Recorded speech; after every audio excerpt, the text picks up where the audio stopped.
শিক্ষার্থীবৃন্দ, তোমাদের সবাইকে শুভেচ্ছা জানিয়ে শুরু করছি আমাদের আজকের অনলাইন ক্লাস। আমি পারভিন আলম মল্লিকা, সহকারী শিক্ষক, বাংলা বিভাগ। আজকে আমি তোমাদের সাথে আলোচনা করব দশম শ্রেণীর বাংলা দ্বিতীয় পত্র অংশের ব্যাকরণ নিয়ে, অর্থাৎ যে অংশটা তোমাদের বৃত্ত ভরাট করতে হয়। ইতোমধ্যে তোমরা সবাই হাতে সিলেবাস পেয়ে গেছো। তোমরা সবাই জানো নির্বাচনী পরীক্ষায় তোমাদের ফুল সিলেবাস রাখা হয়েছে। তোমরা এই করোনাকালীন বিশেষ পরিস্থিতিতে সারা বিশ্বে সহ বাংলাদেশে আজকে আমরা সবাই ঘরবন্দি, তারপরেও দশম শ্রেণীর শিক্ষার্থী হিসেবে তোমাদের এতটুকু সুবিধা আছে যে তোমাদের পড়াশোনার অনেকখানি অংশ তোমরা স্কুলে শেষ করতে পেরেছো এবং বাকি অংশগুলোর ওপর আমাদের বিদ্যালয়ে অনলাইনে ক্লাস হয়েছে। আজকে আমি তোমাদেরকে যে বিষয়গুলো পড়াবো বা যে বিষয়গুলোর উপর আলোচনা করব, এই বিষয়গুলোর উপর ইতোমধ্যে তোমাদের আলোচনা হয়েছে। আজকে আমি তোমাদেরকে আলোচনা করব এই বিষয়গুলো থেকে কিভাবে প্রশ্ন হতে পারে, অর্থাৎ কিভাবে পড়লে বা বইয়ের কোন অংশগুলো গুরুত্ব দিয়ে পড়লে তোমরা নৈর্ব্যক্তিক অংশটাতে ভালো করতে পারো। এতদিনের অভিজ্ঞতায় দেখেছি বা তোমাদের কাছ থেকেও যখন শুনি যে বাংলা দ্বিতীয় পত্র ব্যাকরণ অংশটা তোমাদের জন্য বেশ কঠিন লাগে। পড়াশোনাটা আসলে কঠিন হলেও এখান থেকে প্রশ্ন কিন্তু খুব সোজা হয়। যদি ভালো করে মনোযোগ দিয়ে পড়াশোনা করো তাহলে অবশ্যই পারবে। তো প্রথমেই আমি আজকে আলোচনা করছি প্রথম অধ্যায়ের প্রথম পরিচ্ছেদের ভাষা অংশটি নিয়ে। এই ক্লাসটি করার সময় অবশ্যই তোমরা তোমাদের ব্যাকরণ বইটি পাশে রাখবে। ভাষা অংশের প্রথমেই যে বিষয়টি আছে ভাষার সংজ্ঞা। এই ভাষার সংজ্ঞা অংশটি থেকে কোন কোন বিষয়ের উপর প্রশ্ন হতে পারে, অর্থাৎ কোন লাইনগুলো থেকে নৈর্ব্যক্তিক প্রশ্ন হতে পারে, সেইগুলো আমি তোমাদের সাথে বলছি, পর্যায়ক্রমে আরও বলবো। যেমন এখান থেকে প্রথমেই প্রশ্ন হতে পারে ধ্বনি হচ্ছে ভাষার মূল উপাদান। ভাষার মূল উপাদান কি? এইটা এসএসসি পরীক্ষায় খুবই সাধারণ একটি প্রশ্ন। এছাড়াও আসতে পারে মানুষের কণ্ঠ নিঃসৃত বাক সংকেতের সংগঠনকে ভাষা বলা হয় বা সংগঠনকে কি বলে, এরকম করে প্রশ্ন আসতে পারে। দেশ কাল ও পরিবেশ ভেদে ভাষার পার্থক্য ও পরিবর্তন ঘটে। লাইনটি থেকে প্রশ্ন হতে পারে কি ভেদে ভাষার পার্থক্য ও পরিবর্তন হয়। এই লাইনগুলো তোমাদের বইয়ে দাগানো আছে, না থাকলে আজকে দাগিয়ে নাও। এই লাইনগুলো থেকেই আমি যে লাইনগুলো বলবো এইগুলো নৈর্ব্যক্তিক অংশের জন্য খুবই গুরুত্বপূর্ণ। এরপরে আছে একদম শেষের প্যারায়, দেখো বর্তমানে পৃথিবীতে প্রায় ৩৫০০-এর বেশি ভাষা প্রচলিত আছে এবং ভাষাভাষী জনসংখ্যার দিক থেকে বাংলা পৃথিবীর চতুর্থ বৃহৎ মাতৃভাষা। বিশ্বের প্রায় ৩০ কোটি লোকের মুখের ভাষা হচ্ছে বাংলা। তো ভাষার সংজ্ঞা অংশ থেকে এই প্রশ্নগুলোই মোটামুটি ঘুরে ফিরে আসে। এরপরে যে বিষয়টা আছে বাংলা ভাষারীতি। এখানে কথ্য রীতি, চলিত রীতি এবং সাধু রীতি নিয়ে আলোচনা করা হয়েছে। আমরা সবাই ইতোমধ্যে জানি প্রত্যেকটা ভাষাকে ভাষারই দুটো রূপ রয়েছে, একটা হচ্ছে মৌখিক রূপ আর একটা হচ্ছে লৈখিক বা লেখ্য রূপ। এখানে মৌখিক রূপের মধ্যে আমরা ব্যবহার করি চলিত রীতি এবং আঞ্চলিক রীতি, আর লৈখিক রূপের মধ্যে ব্যবহার করি সাধু রীতি এবং চলিত রীতি। দেখো এখানে কথ্য, চলিত ও সাধু রীতির প্রথম লাইনটাতেই বলা আছে বিভিন্ন ক্ষুদ্র ক্ষুদ্র অঞ্চলের জনগণ নিজ নিজ অঞ্চলের ভাষায় কথা বলে। এইগুলোকে বলা হয় আঞ্চলিক কথ্য ভাষা বা উপভাষা এবং পৃথিবীর সব ভাষারই উপভাষা আছে। এই অংশটা গুরুত্বপূর্ণ। এরপরে যেটা আছে সাধু এবং চলিত রীতির পার্থক্য। সাধু এবং চলিত রীতির বেশি পার্থক্য দেখা যায়, পার্থক্যটা মূলত হয় ক্রিয়াপদ এবং সর্বনাম পদে। এই তথ্যটা সরাসরি বইয়ে দেয়া নাই, কিন্তু এটা থেকেও এই লাইনটা দিয়েও কিন্তু এসএসসি পরীক্ষায় প্রশ্ন হয়। তারপর সাধু এবং চলিত রীতির পার্থক্যগুলো দেয়া আছে, এই পার্থক্যগুলো তোমরা মুখস্থ করবে, কারণ পার্থক্য বা বৈশিষ্ট্যের ভিত্তিতে কিন্তু অনেক নৈর্ব্যক্তিক প্রশ্ন হয়। এই প্রসঙ্গে আরও একটা কথা বলে রাখছি, চলিত রীতিতে মানে বাংলা ভাষায় চলিত রীতির প্রবর্তককে প্রমথ চৌধুরী, এই প্রশ্নটাও কিন্তু বাংলা দ্বিতীয় পত্রের অংশে হয়। যদিও এই তথ্যটা তোমরা জানো, যখন বাংলা প্রথম পত্র অংশের প্রমথ চৌধুরীর বই পড়া প্রবন্ধটি পড়েছ, সেখানে লেখক পরিচিতিতে এই অংশটা, এই তথ্যটা তোমাদের জানা আছে। এইটা কিন্তু দ্বিতীয় পত্রতেও অবজেক্টিভ হিসেবে আসতে পারে। তারপরে দেখো এখানে সাধু এবং চলিত রীতির বেশ কিছু পার্থক্য দেয়া আছে। এই পার্থক্য মানে কিছু শব্দ সাধু রীতিতে কেমন হয়, সেটাকে চলিত রীতিতে পরিবর্তন করলে কেমন হয়, এই রকম প্রশ্ন একেবারে যে হয় না তা না, প্রায় হয়। এক্ষেত্রে তোমাদের যেগুলো পড়তে হবে, যেমন মস্তক সাধু রীতির শব্দ, চলিততে হয় মাথা, এরকম জুতা হয় জুতো, তুলা হয় তুলো, শুষ্ক বা শুকনা হয় শুকনো, বন্য হয় বুনো, তারপর পূর্বেই হয় আগেই, সহিত হয় সঙ্গে বা সাথে। এর মাঝখানে আরও অনেক শব্দের সাধু রীতির পরিবর্তন চলিত রীতিতে দেখানো আছে, ওইগুলো খুবই সোজা, তোমরা একবার পড়লেই পারবে। এই অংশ যে শব্দগুলো আমি বললাম এইগুলো একটু কঠিন, একটু পড়ে মনে রাখতে হবে, কারণ এখান থেকে প্রশ্ন আসে। এরপর এই ভাষা অংশের সবচাইতে গুরুত্বপূর্ণ অংশ, যেটা বাংলা ভাষার শব্দ ভাণ্ডার। এখান থেকে প্রতি বছর প্রশ্ন থাকে, একটা তো থাকেই, অনেক সময় দুটো থাকতে পারে। এই ভাষার চ্যাপ্টার থেকে কিন্তু প্রশ্ন থাকে। তো বাংলা ভাষার শব্দ ভাণ্ডার, এইখানে আমাদের কি পড়তে হবে? উৎপত্তি অনুসারে বাংলা ভাষার শব্দ ভাণ্ডারকে মোট 5 ভাগে ভাগ করা যায়। এই 5 ভাগের যেই শব্দগুলো অর্থাৎ তৎসম, তদ্ভব, অর্ধ তৎসম, দেশি, বিদেশি, এই শব্দগুলোতে সংজ্ঞাও তোমরা জেনে রাখবে। তবে তার চাইতে বেশি যেই প্রশ্ন আসে সেইগুলো হচ্ছে উদাহরণগুলো থেকে, অর্থাৎ নিচের কোনটি তৎসম শব্দ। তাই তৎসম শব্দের মধ্যে যেই পার্থক্যগুলো, যেই উদাহরণগুলো দেওয়া আছে এগুলো খুব ভালো করে পড়বে।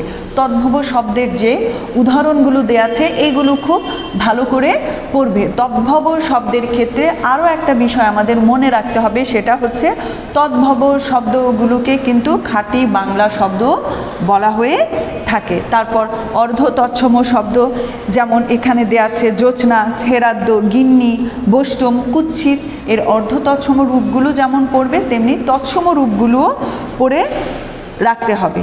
তারপরে দেশি শব্দ, এইখানে দেশি শব্দের যেই উদাহরণগুলো দেয়া আছে সেইগুলো কোন ভাষা থেকে এসেছে সেইগুলোও পড়বে, এবং ভেতরে বলা আছে যে দেশি শব্দগুলোর মূল অনেক সময় নির্ধারণ করা যায় না। এইখান থেকেও কিন্তু প্রশ্ন আসতে পারে, কোন শব্দগুলোর মূল নির্ধারণ করা যায় না, তবে উদাহরণগুলো খুব গুরুত্বের সহকারে পড়তে হবে। এরপর সবচাইতে এই শব্দ ভাণ্ডারের অংশটা তো গুরুত্বপূর্ণ বটেই, এর মধ্য থেকে এই বিদেশি শব্দগুলো আরও বেশি গুরুত্বপূর্ণ।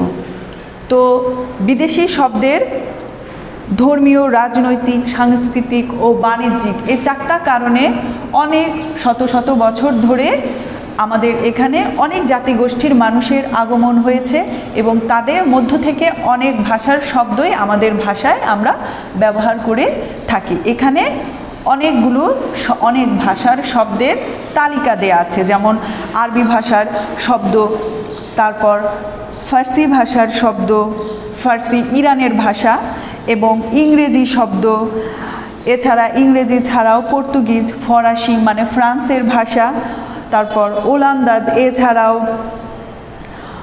গুজরাটি, পাঞ্জাবি, তুর্কি, চীনা, মায়ানমার, জাপানি, এই শব্দগুলোকে তোমাদেরকে অবশ্যই মুখস্থ করতে হবে, কারণ এগুলোর ভেতর থেকে প্রতি বছর প্রশ্ন থাকেই। যেমন বলা হতে পারে যে তারিখ, এটি কোন ভাষার শব্দ, তাই এইগুলো যদি মুখস্থ না করো তাহলে কিন্তু উত্তর করতে পারবে না। এরপর হচ্ছে মিশ্র ভাষার শব্দ, অনেক সময় দেশি শব্দের সাথে বিদেশি শব্দ অথবা দুইটাই বিদেশি ভাষার শব্দ মিলে একটা নতুন শব্দ তৈরি হয়। এইগুলোই হচ্ছে মিশ্র ভাষার শব্দ। এই মিশ্র ভাষার শব্দগুলো কোন কোন ভাষার শব্দ মিলে এসেছে, যেমন হেড পণ্ডিত, এখানে ইংরেজি প্লাস তৎসম, এর আগে রাজা বাদশা তৎসম প্লাস ফার্সি, হাটবাজার বাংলা প্লাস ফার্সি, এরকম আরও শব্দের উদাহরণ দেওয়া আছে। এই শব্দগুলো একদম ভাষাসহ তোমাদের মানে ভাষার নামসহ মুখস্থ করতে হবে, কারণ এখান থেকে প্রশ্ন থাকেই। তারপরে হচ্ছে পারিভাষিক শব্দ। আমাদের বাংলা ভাষায় অনেক বিদেশি শব্দ প্রচলিত আছে। এই শব্দগুলোর ভাবানুবাদ প্রতি শব্দগুলোই হলো পারিভাষিক শব্দ, অর্থাৎ যেই শব্দগুলোর অনুবাদ আমরা ব্যবহার করি। যেমন অক্সিজেন, অম্লজান, এখানে অক্সিজেন ইংরেজি ভাষার শব্দ, কিন্তু অম্লজান পারিভাষিক শব্দ। এখান থেকেও কিন্তু তোমাদের প্রশ্ন আসতে পারে। সুতরাং এই জায়গাটা তোমাদের ভালো করে পড়তে হবে। এই অধ্যায়টার মধ্যে কিন্তু মুখস্থ করার বিষয় বেশি, বোঝার চাইতে মুখস্থ করার অংশটাই বেশি। সুতরাং তোমাদের এখানে প্রচুর মনে রাখতে হবে। প্রথমবার পড়লে মনে থাকবে না, একবার পড়লে তার চাইতে বেশি মনে থাকবে, বারবার পড়লে আরও মনে থাকবে। তারপরে প্রথম অধ্যায়ের দ্বিতীয় পরিচ্ছেদ অংশের যে বিষয়গুলো আছে সেটা হচ্ছে বাংলা ব্যাকরণ এবং এর আলোচ্য বিষয়। এইখান থেকে আমাদের যে প্রশ্নগুলো হতে পারে, যেমন বাংলা ভাষায় মানে পর্তুগিজ ভাষায় বাংলা ব্যাকরণ কে রচনা করেছেন, ম্যানুয়েল দা সুম্পসাউ। তেমনি ইংরেজি ভাষায় প্রথম বাংলা ব্যাকরণ রচনা করেছেন এনবি হেলহেড। এই প্রশ্নগুলো বইয়ের মধ্যে না থাকলেও তোমাদের জানতে হবে। এছাড়া এখান থেকে যেই অংশগুলো পড়তে হবে সেটা হচ্ছে বাংলা ব্যাকরণের আলোচ্য বিষয়। আসলে প্রত্যেক ভাষার ব্যাকরণেরই 4টি মৌলিক অংশ থাকে, এই লাইনটা দিয়েও প্রশ্ন আসতে পারে। এবং সব ভাষার ব্যাকরণেই প্রধানত 4টি বিষয় আলোচিত হয়, এই লাইনটা দিয়েও প্রশ্ন হয়। যেমন ধ্বনিতত্ত্ব, শব্দ বা রূপতত্ত্ব, বাক্যতত্ত্ব বা পদক্রম এবং অর্থতত্ত্ব। এখন এই বিষয়গুলোতে কোন কোন বিষয় আলোচিত হয়, যেমন ধ্বনিতত্ত্বে সন্ধি, নত্যবিধান, সত্যবিধান, এইগুলো ধ্বনিতত্ত্বের আলোচ্য বিষয়। শব্দতত্ত্বের অপর নাম কি, এই প্রশ্নটাও কিন্তু হয়। রূপতত্ত্ব, এখানে আলোচিত হয় কারক, সমাস, বচন, লিঙ্গ, প্রত্যয়। তারপর বাক্যতত্ত্বের অপর নাম কি, পদক্রম। এখানে কি কি বিষয় আলোচিত হয়, বাক্যের গঠন প্রণালী, বাক্যর মধ্যে পদ সংস্থাপনার ক্রম এবং পদপরিচয়, এই বিষয়গুলো বাক্যতত্ত্বে আলোচিত হয়। অর্থতত্ত্বের আলোচ্য বিষয় হচ্ছে কোনো শব্দের মুখ্যার্থ, গৌণার্থ, বিপরীতার্থক শব্দ, সমার্থক শব্দ, এইগুলো অর্থতত্ত্বের আলোচ্য বিষয়। এই অংশগুলো তোমাদেরকে খুব ভালো করে মুখস্থ করতে হবে। এছাড়াও আর যে বিষয়গুলো মানে ব্যাকরণ পড়তে গেলে আরও কিছু পারিভাষিক বিষয় আছে যেইগুলো আমাদের জানতে হবে, সেগুলো এখানে সংক্ষেপে আলোচনা করে দেয়া আছে। যেমন প্রাতিপদিক, এইটা হচ্ছে শব্দের মূল অংশ, অর্থাৎ বিভক্তিহীন নাম শব্দ, অর্থাৎ যেই শব্দটার সঙ্গে আর কোনো কিছু যুক্ত থাকবে না, সেটাই প্রাতিপদিক। বিভক্তিহীন নাম শব্দকে কি বলে, এইটা দিয়েও কিন্তু প্রশ্ন আসে। সাধিত শব্দ, মৌলিক শব্দ ছাড়া বাকি সব শব্দগুলো হচ্ছে সাধিত শব্দ। সাধিত শব্দের যে দু প্রকার, নাম শব্দ এবং ক্রিয়া।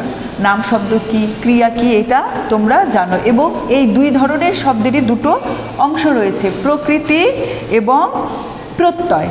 প্রকৃতি প্রত্যয় নিয়ে মানে এইগুলো নিয়ে আলাদা অধ্যায় ভিত্তিক বিস্তারিত আলোচনা আছে, সেখান থেকে তোমরা বিস্তারিত জানতে পারবে। তারপরেও এখানে অল্প করে যেই সংজ্ঞার অংশটা বলা আছে সেইগুলো তোমরা জেনে রাখবে। যেমন প্রকৃতি কাকে বলে, নাম প্রকৃতি, ক্রিয়া প্রকৃতি বা ধাতু তারপর প্রত্যয়, এর সাথে প্রাসঙ্গিকভাবে কৃদন্ত শব্দ, তদ্ধিতান্ত শব্দ, এই বিষয়গুলো যখন তোমরা প্রত্যয় অংশ পড়বে তখন আরও বিস্তারিতভাবে আলোচনা করা হবে। উপসর্গ, এই বিষয়টা উপসর্গ বলে আলাদা একটা চ্যাপ্টারই আছে, এই কারণে এই বিষয়গুলো তোমাদের আমি এইখানে বিস্তারিতভাবে বললাম না, শুধু কিভাবে পড়লে তোমরা প্রশ্নগুলোর উত্তর করতে পারবে সেই অংশটা বললাম। এখান থেকেও কিন্তু প্রশ্ন হয়, বিশেষ করে বাংলা প্রত্যেক ভাষার ব্যাকরণের মৌলিক অংশ বা ব্যাকরণের কোন অংশে কোন বিষয়গুলো আলোচিত হয়, প্রাতিপদিক কী, এইগুলো খুবই কমন প্রশ্ন এসএসসি পরীক্ষাতে। এরপরে এইটা হলো প্রথম অধ্যায়ের যে দুটো পরিচ্ছেদ আছে সেই সম্পর্কে আলোচনা। এরপরে আমি তোমাদেরকে আলোচনা করে দেব দ্বিতীয় পত্র অংশের ধ্বনিতত্ত্ব। ধ্বনিতত্ত্ব একটা বিশাল অধ্যায় এবং এই অধ্যায়টা থেকেও প্রতি বছর অনেক প্রশ্ন হয়ে থাকে, খুবই গুরুত্বপূর্ণ একটা প্রশ্ন। ধ্বনিতত্ত্ব তোমাদের বইয়ে প্রথমেই যে বিষয়টা দেখানো আছে সেটা হচ্ছে বাংলা ভাষার মৌলিক ধ্বনিগুলোকে কয় ভাগে ভাগ করা হয়। এটা আমরা সবাই জানি, স্বরধ্বনি ও ব্যঞ্জনধ্বনি। বাংলা ভাষায় মৌলিক স্বরধ্বনি কিন্তু 7টি, এইটা আমাদেরকে মনে রাখতে হবে। যদিও স্বরবর্ণ আছে 11টি, ব্যঞ্জন বর্ণ আছে 39টি। তারপর আমরা চলে যাচ্ছি স্বরবর্ণ এবং ব্যঞ্জন বর্ণের সংক্ষিপ্ত রূপ। এখান থেকে কি প্রশ্ন হয়? স্বরবর্ণের সংক্ষিপ্ত রূপকে বলা হয় কার। বাংলা ভাষায় কার চিহ্ন আছে 10টি স্বরবর্ণের, নেই অ এই স্বরধ্বনিটির। আর ব্যঞ্জন বর্ণের সংক্ষিপ্ত রূপকে বলা হয় ফলা। বাংলা ভাষায় ফলা চিহ্ন রয়েছে 6টি, নফলা বা মূর্ধন্য ফলা বা দন্ত নফলা, বফলা, মফলা, জফলা, রফলা, লফলা, এই 6টি ফলা চিহ্ন রয়েছে। এরপর আমরা যে বিষয়টা আলোচনা করব, যেই অংশটা থেকে আমাদের প্রশ্ন আসে এবং থাকে, সেইটা হচ্ছে উচ্চারণ স্থান অনুযায়ী বাংলা ব্যঞ্জন বর্ণগুলোর নামকরণ। এইখানে 25টি তোমাদের বইয়ের ছক আকারে দেখানো আছে যে স্পর্শ বর্ণ 25টি এবং 25টি ছাড়াও আরও কিছু ব্যঞ্জনধ্বনির উচ্চারণ এইখানে দেখানো আছে, যেমন ক, খ, গ, ঘ, উঙ, হ, এইগুলো হচ্ছে কণ্ঠ বা জিহ্বামূলীয় ধ্বনি। তারপর চ, ছ, বর্গীয় জ, ঝ, তালব্য স, অন্ত্যেষ্টিয় জ, অন্ত্যেষ্টিয়, এইগুলো হচ্ছে তালব্য বর্ণ। তারপরে আছে ট, ঠ, ড, ঢ, মূর্ধন্য, মূর্ধন্য স, বয়শূন্য র, ডয়শূন্য র, ঢয়শূন্য র, এইগুলো হচ্ছে মূর্ধন্য বা পশ্চাৎ দন্তমূলীয় ধ্বনি। তারপর ত, থ, দ, ধ, দন্তন্য, ল, দন্তস্ব, এইগুলো হচ্ছে দন্তধ্বনি। প, ফ, ব, ভ, ম, এইগুলো হচ্ছে ওষ্ঠ ধ্বনি। এই উচ্চারণ স্থান অনুযায়ী এই ধ্বনিগুলোর নামকরণ আমাদেরকে মুখস্থ করতে হবে, কারণ এখান থেকে প্রশ্ন থাকার সম্ভাবনা বেশি। তারপরে দেখো অনুসার, বিসর্গ এবং চন্দ্রবিন্দু, এই 3টা ধ্বনি বা এই 3টা বর্ণকে আমরা বলি পরাশ্রয়ী বর্ণ, অর্থাৎ এইগুলো অন্য ধরনের ধ্বনির সাথে মিলিত না হয়ে কখনো নিজে স্বাধীনভাবে ব্যবহৃত হতে পারে না, এই কারণে এগুলো হচ্ছে পরাশ্রয়ী বর্ণ। এছাড়া উ, ইয়, মূর্ধন্য, দন্তন্য, ম, এইগুলো হচ্ছে আনুনাসিক বা নাসিক্য বর্ণ। এখান থেকে প্রশ্ন আসতে পারে নিচের কোন বর্ণগুলো বা বর্ণটি নাসিক্য বর্ণ। এরপরে আছে স্বরধ্বনির হ্রস্বতা এবং দীর্ঘতা। এখান থেকে যে প্রশ্নটা হয় যে কখন শব্দের উচ্চারণ দীর্ঘ হয়। মনে রাখবে, একটি মাত্র ধ্বনি বিশিষ্ট শব্দের উচ্চারণ সবসময় দীর্ঘ হয়। অর্থাৎ যদি কোনো শব্দের মাঝখানে কেবল একটি মাত্র স্বরধ্বনি থাকে, যেমন তিল, দিন, পুর, এগুলো হচ্ছে একটি মাত্র অক্ষর বিশিষ্ট বা একটি মাত্র স্বরধ্বনি বিশিষ্ট শব্দ। এইবার যৌগিক স্বরধ্বনি।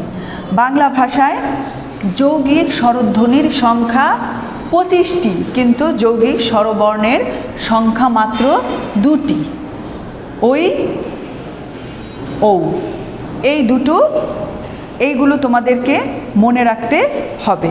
এরপরে দেখো ব্যঞ্জনধ্বনির বিভাগ। এখানে স্পর্শ ধ্বনি, এতক্ষণ আমরা ব্যঞ্জনধ্বনির উচ্চারণ স্থান অনুযায়ী এইগুলোর সম্পর্কে জেনেছি। এইবার জানব উচ্চারণ রীতি অনুযায়ী। এই 25টি স্পর্শ ধ্বনিগুলোকে আমরা নানা দিক থেকে ভাগ করতে পারি। যেমন স্বরতন্ত্রীর অনুরণনের অবস্থা অনুযায়ী এই ধ্বনিগুলোকে আমরা বলতে পারি ঘোষধ্বনি এবং অঘোষ ধ্বনি। যেই ধ্বনিগুলো উচ্চারণের সময় স্বরতন্ত্রী অনুরণিত হয় না, সেইগুলো হচ্ছে অঘোষ ধ্বনি। এবং বর্গের আমরা 25টা স্পর্শ ধ্বনিকে যদি 5টা বর্গে ভাগ করি, তাহলে প্রথম ধ্বনির নাম অনুযায়ী প্রত্যেকটা বর্গের নামকরণ করি। যেমন ক, চ, ট, ত, প। ক বর্গ, এরকম করে এই ক, চ, ট, ত, প, এই প্রত্যেকটা বর্গের প্রথম দুটো ধ্বনি হবে অঘোষ আর শেষ ধ্বনিগুলো হবে ঘোষ। ঠিক তেমনিভাবে ফুসফুসের যে বাতাসের চাপের আধিক্য থাকে, সেটার উপরও আমরা ধ্বনিকে দুভাগে ভাগ করতে পারি, অল্প প্রাণ ধ্বনি এবং মহাপ্রাণ ধ্বনি। যদি ধ্বনি উচ্চারণের সময় বাতাসের চাপের স্বল্পতা থাকে, তাহলে সেটা হবে অল্প প্রাণ, আর বাতাসের চাপের আধিক্য থাকলে সেটা হবে মহাপ্রাণ ধ্বনি। মনে রাখার সুবিধার জন্য আমরা এইভাবে মনে রাখতে পারি যে বর্গের বেজোড়গুলো হচ্ছে অল্প প্রাণ, অর্থাৎ ক, চ, ট, ত, প। এই যে 5টি বর্গ আছে, এই বর্গের বেজোড় ধ্বনিগুলো হচ্ছে অল্প প্রাণ, আর জোড় ধ্বনিগুলো হচ্ছে মহাপ্রাণ ধ্বনি। অল্প প্রাণ, মহাপ্রাণ, ঘোষ, অঘোষ, এইগুলোর উপর কিন্তু প্রশ্ন থাকেই। তারপরে হচ্ছে উষ্ণ ধ্বনি, তালব্যস্য, মূর্ধন্যস্য, দন্তস্য, হ, এই 4টি হচ্ছে উষ্ণ ধ্বনি বা শীষ ধ্বনি। আসতে পারে নিচের কোনগুলো উষ্ণ ধ্বনির উদাহরণ, তখন এই ধ্বনিগুলোর নাম জানা না থাকলে কিন্তু আমরা পারবো না। এরপরে দেখো, আমরা এতক্ষণ ব্যঞ্জনধ্বনি সম্পর্কে জানলাম, এইবার আমরা জানব স্বরধ্বনির উচ্চারণ। এই স্বরধ্বনির উচ্চারণ আমরা জানতে গেলে জিভের অবস্থা এবং জিভের উচ্চতা, সাথে সাথে ওষ্ঠাধর অর্থাৎ 2 ঠোঁটের অবস্থানের ভিত্তিতে এই ধ্বনিগুলো আমরা জানতে পারি। এখানে যেমন বলা আছে রস্বই, দীর্ঘই, এ এবং এ হবে। বইয়ের মধ্যে তোমাদের অ দেয়া আছে, আসলে এই ধ্বনিটা হবে এ ধ্বনি। এই ধ্বনিগুলো হচ্ছে সম্মুখ ধ্বনি। তার মধ্যে রস্বই, দীর্ঘই, এই দুটো ধ্বনি হচ্ছে উচ্চ সম্মুখ স্বরধ্বনি। এগুলো তোমাদের মুখস্থ রাখতে হবে। এ ধ্বনিটা হচ্ছে মধ্য অবস্থিত সম্মুখ স্বরধ্বনি এবং এ ধ্বনিটা নিম্ন অবস্থিত সম্মুখ স্বরধ্বনি। এরপরে আছে হ্রস্ব, দীর্ঘ, ও এবং অ ধ্বনি। এইগুলা হচ্ছে পশ্চাৎ স্বরধ্বনি। তার মধ্যে হ্রস্ব, দীর্ঘ, এই ধ্বনিগুলো হচ্ছে উচ্চ পশ্চাৎ স্বরধ্বনি ও মধ্য অবস্থিত স্বরধ্বনি এবং অ হচ্ছে নিম্ন অবস্থিত স্বরধ্বনি। এছাড়া আ, এই ধ্বনিটা হচ্ছে কেন্দ্রীয় নিম্ন অবস্থিত স্বরধ্বনি। এইটাকে আমরা বিবৃত ধ্বনিও বলতে পারি। এরপরেই দেখো উচ্চারণটা কিন্তু ছক অনুযায়ী আলোচনা করে দেয়া আছে। এই ছকের কথাগুলোই একটু আগে আমি তোমাদেরকে বললাম, এবং এই অংশটা বইয়েও দেয়া আছে, এবং এই অংশগুলোর ভেতর থেকে প্রশ্ন হতে পারে। সুতরাং এই জায়গাটা ভালো করে পড়বে।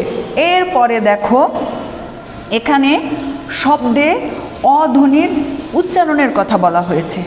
এই অংশটা আমাদের কাছে জটিল লাগে, কারণ এখানে অনেক নিয়মকানুন দেয়া আছে। প্রশ্ন কিন্তু এত নিয়মকানুনের ওপর থেকে হয় না, তোমাদের বোঝানোর জন্য আমরা ক্লাসে নিয়মকানুনও তোমাদেরকে পড়িয়েছি, কারণ নিয়মকানুনগুলো না জানা থাকলে তোমরা এই অংশটা বুঝবে না। কিন্তু প্রশ্নগুলো কিন্তু পরীক্ষায় অবজেক্টিভ আকারে যে প্রশ্নগুলো আসে সেখানে কিন্তু উদাহরণই বেশি আসে।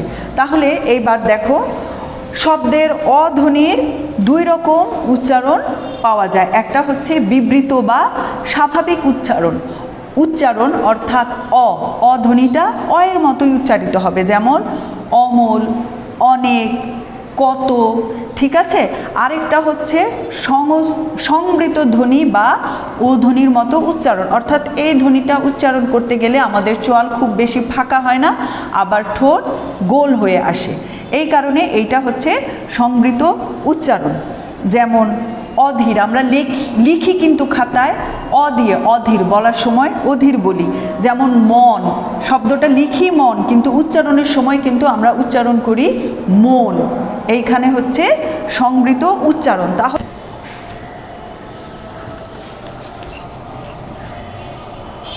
যা বলছিলাম, যেমন মন শব্দটি আমরা লিখি মন, উচ্চারণ কিন্তু করি মন। তো এখানে আমাদের যে অংশটা পড়তে হবে সেটা হচ্ছে যে কোন শব্দটিতে অধ্বনির উচ্চারণ সংবৃত বা কোন শব্দটিতে অধ্বনির উচ্চারণ বিবৃত।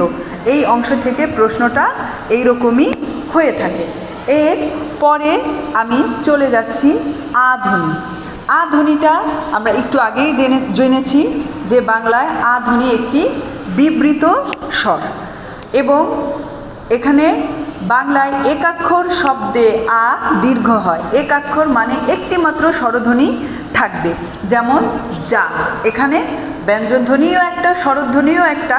অন্য শব্দগুলোতে ব্যঞ্জনধ্বনি দুটো থাকতে পারে, কিন্তু স্বরধ্বনি একটাই থাকবে, যেমন পান, ধান। এখানে এই কথাটা আমাদের মনে রাখতে হবে যে একাক্ষর বিশিষ্ট শব্দেই আনা অন্য স্বরধ্বনিও দীর্ঘ হয়। এরপরে আমরা চলে যাচ্ছি এ ধ্বনির উচ্চারণ। এইখানেও এ ধ্বনির দুরকম উচ্চারণ আমরা পাই, সংবৃত উচ্চারণ এবং বিবৃত উচ্চারণ।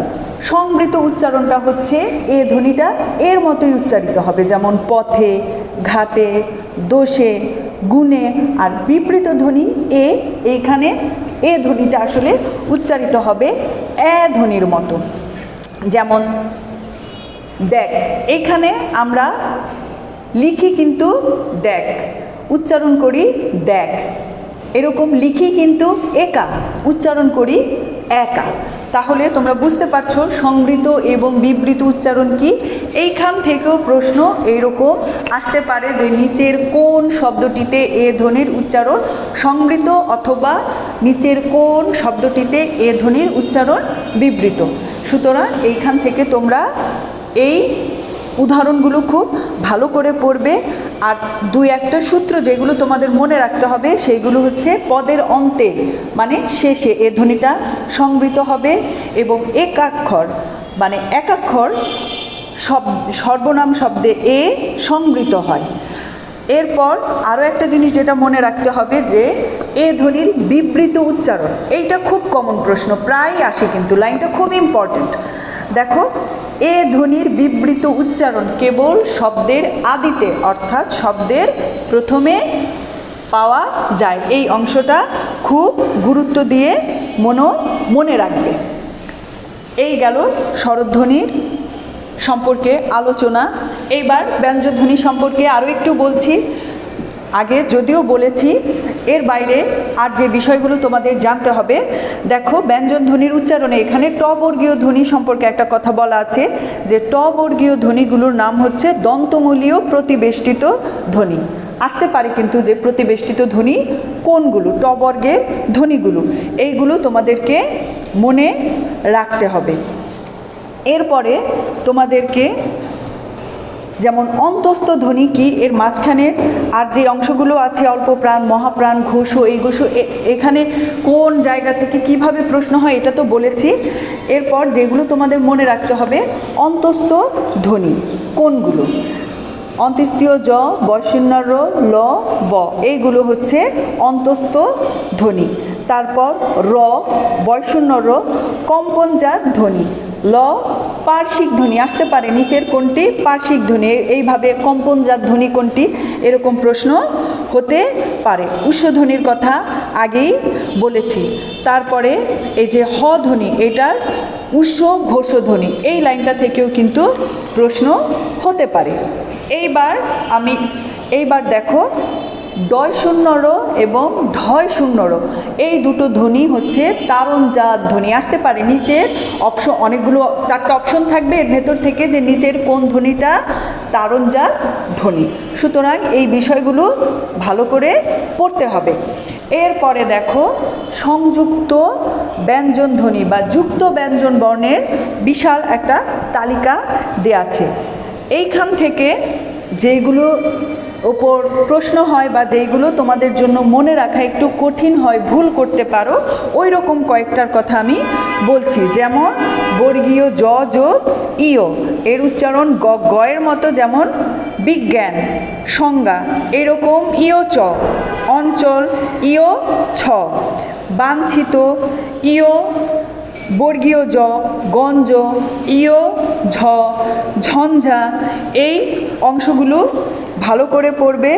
তারপর মূর্ধন্য যোগ ত, যেমন বন্টন, ঘণ্টাতে থাকে। ত সংযুক্ত উত্তম।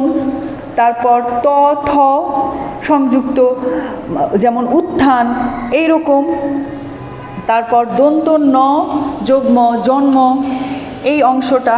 তারপর শেষে হ যোগ ম, যেমন ব্রহ্ম, ব্রাহ্মণ। তারপর ক্ষীয় ক যোগ মূর্ধন্য স, এই অংশগুলো ভালো করে পড়বে, কারণ এইগুলো থেকেই মোটামুটি প্রশ্ন হয়, আর এইখানেই তোমাদের ভুল করার সম্ভাবনা থাকে।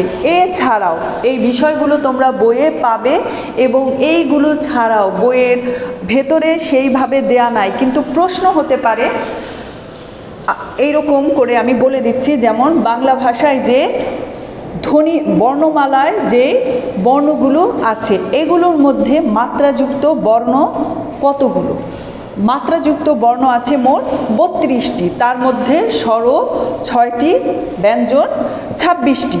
অর্ধমাত্রাযুক্ত বর্ণ আছে 8টি, তার মধ্যে স্বর 1টি, ব্যঞ্জন 7টি। মাত্রাহীন বর্ণ আছে 10টি, তার মধ্যে স্বর 4টি, ব্যঞ্জনধ্বনি 6টি।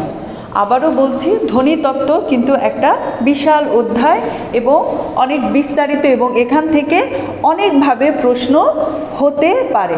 আমি তোমাদেরকে কিভাবে প্রশ্ন আসতে পারে বা কিভাবে পড়লে তোমরা সহজেই উত্তর করতে পারবে, ভালো নাম্বার পাবে, সেটা এই ক্লাসে বলার চেষ্টা করেছি। তোমরা অবশ্যই সবাই বাসায় ভালো করে পড়বে। সবাই ভালো থাকবে, নিরাপদে থাকবে।